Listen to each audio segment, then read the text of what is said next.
Xin kính chào toàn thể quý bà, cô chú, các anh chị và các bạn. Lời đầu tiên cho anh được gửi lời chúc sức khỏe, bình an, thịnh vượng đến với quý bà, cô chú, các anh chị, các bạn cùng với gia đình.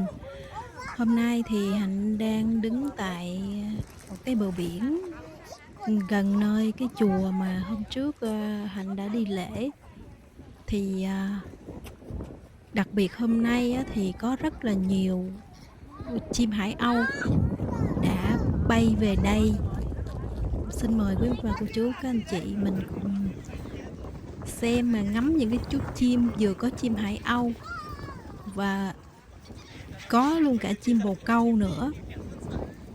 Thường thì chim hải âu chỉ xuất hiện vào mùa đông, mùa hè thì ở đây chỉ có chim bồ câu thôi.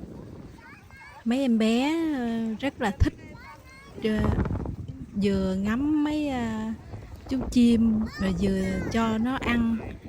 Một bé đang cầm trên tay là những cái gói bim bim hay là những cái khoai tây mà đã chiên sẵn á, đưa lên để cho chim nó ăn. Thực sự thì mấy bé rất là năng động, rất thích những cái chú chim này. Ra đây vừa ngắm rồi vừa đùa giỡn rồi vừa cho chim ăn, thật là thú vị. Mùa đông thì chim hải âu tập trung về nơi này rất là nhiều. Vừa có chim hải âu màu trắng, vừa có chim hải âu màu nâu. Con chim trắng thì nó nhỏ hơn con chim màu nâu. Những cái chú chim này chắc có lẽ là nó còn bé, nên là kích thước của nó hơi nhỏ hơn bình thường. Nhóm người này là vừa có người Việt Nam mình rồi vừa có cả người Nhật. Đa số là tới đây để cho chim ăn rồi đùa giỡn với chúng.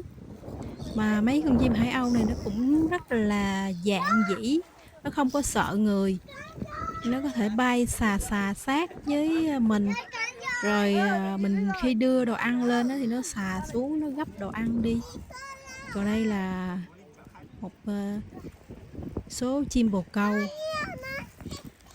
Mấy bé này cũng đang cho nó ăn bánh mì. Còn Hạnh thì Hạnh đem gạo theo, thì Hạnh rải gạo cho mấy chú bồ câu này. Có lẽ là bồ câu thích ăn gạo hơn là ăn bánh mì. Cái gì cũng ăn được nhưng mà gạo thì thích hơn.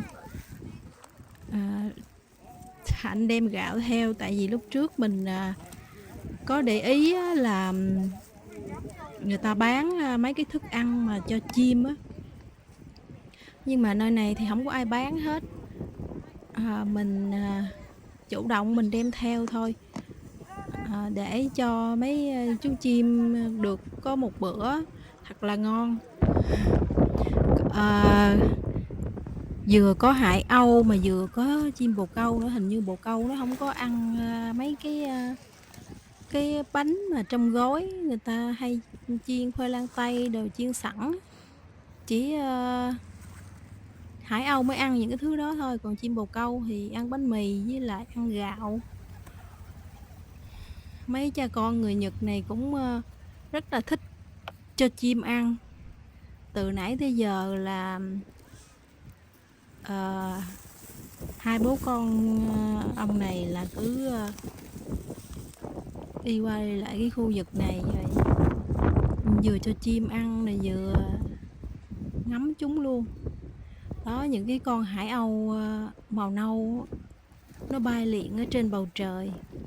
Nó bay nó xà giống như là những cái chiếc máy bay mà tàng hình vậy đó. Nó bay mà nó tránh người nha, chứ nó không có phải là nó thấy người mình rồi nó lao vào nó cắn, không có. Nó chỉ bay lượn trên bầu trời rồi nó xà xuống, rồi nó tạo hình thành từng đàn, rồi nó chao qua chao lại, nhìn rất là ngộ mắt luôn. Mùa đông thì ở đây rất là lạnh. Bữa nay là gió nó cũng hơi to. À, mọi người thì mùa đông vẫn thích đi ra biển, đi dạo dọc bờ biển. Có người thì ngồi phơi nắng ở dưới biển luôn. Đó, những cái từng đàn cái hải âu nó bay, nó chao liệng ở trên trời, nhìn ở ngoài rọp bầu trời rất là đẹp, một phong cảnh rất là tuyệt vời. Vừa có nắng, có gió, rồi có chim bay liệng trên bầu trời. Nước biển thì trong vắt.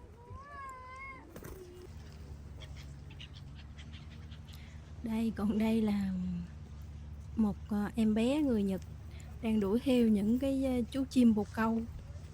Ông bố cũng phải đi theo để canh giữ, sợ em té. Nhưng mà con nít Nhật nó rất là năng động và nó tự lập. Khi mà nó té thì nó có tự đứng lên, nó không khóc, nó không có phải đòi bố mẹ phải dỗ dành gì hết. Còn đây là một cái số chim hải âu màu nâu, có lẽ là đây là cái loại khác. Loại này thì nó to hơn loại màu trắng, nó cũng bay liệng từng đàn nó xà xuống bãi biển. Hải âu là một cái loài chim mà nó bay nhiều nhất trên thế giới. Theo ghi nhận thì chúng được dành khoảng 90% cuộc đời để bay lang thang trên những cái bờ biển. Hải âu được mệnh danh là loài chim bay giỏi nhất, có đôi cánh dài và hẹp, mỏ tương đối dài và khỏe. Phần cuối của cái mỏ tạo lên thành một cái móc hướng xuống. Chim hải âu thường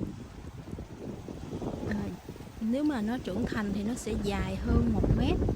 Còn cái này là chắc có lẽ là mấy con chim này nó còn nhỏ, nên là cái độ dài và cái đôi cánh của nó chỉ khoảng chưa tới nửa mét nữa. Khúc này thì Hạnh thấy mấy cái con hải âu này nó xà xuống rất là thú vị, nên là Hạnh đứng lại, Hạnh quay một đoạn. Đó, ở phía sau mình như vậy nó bay thành từng đàn, nó không có sợ người ta gì hết. Có người nó vẫn đứng đó và nó vẫn bay liệng theo cái cách riêng của nó, chứ không phải là nó thấy người ta rồi nó sợ nó bỏ đi. Những cái chú chim hải âu này là rất là hiền lành. Nó không có cắn người, hay là nó không có mà thấy người ta mà nó bay vô nó mổ như là những cái con chim khác.